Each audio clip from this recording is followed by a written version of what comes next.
know your originality and live with your originality, and you will be Buddha. તમે શું છો? તમે શા માટે છો? તમે ક્યાંથી આવ્યા? તમે કેમ આવ્યા?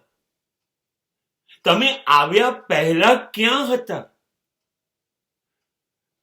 અને હવે તમે નહીં હોય ને જશો તો ક્યાં જશો?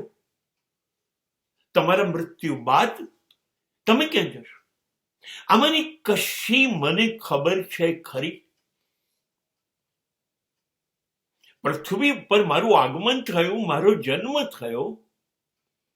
એ જન્મ મા બાપે શરીર આપ્યું, ધર્મ મા બાપનું, જાતિ મા બાપની, શિક્ષણ પ્રારંભિક શરૂઆત મા બાપે આપી.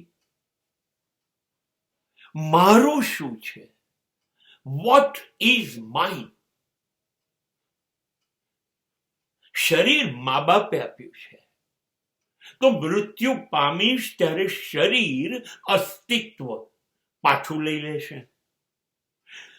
તો મને આ બધા પ્રશ્નના જવાબ નથી મળતા. હું કોણ છું? શા માટે છું? કેમ છું? મારું શું થશે? આ બધા પ્રશ્નના જવાબ નથી મળતા.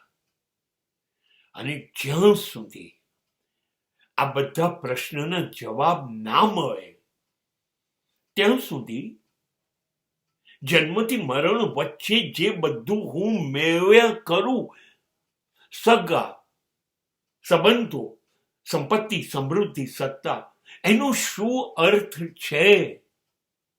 કેમ કે જન્મ પહેલા તો એમાંનું કશું હતું નહીં, અને મૃત્યુ પછી એમાંનું કશું રહેવાનું નથી. આ એક પણ સવાલનો જવાબ જ્યાં સુધી મને ન મળે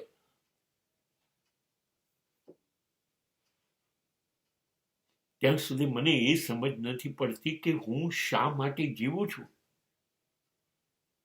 મને જીવવાનું ધ્યેય જ નથી ખબર. આ બધું જે છીનવાઈ જવાનું છે એ મેળવવા હું જીવું છું, કે હું કોણ છું ને હું ક્યાં જવાનો છું એ શોધવા હું જીવું છું, અને હું એના માટે જીવીશ. ત્યારે આઈ વિલ બી બુદ્ધા.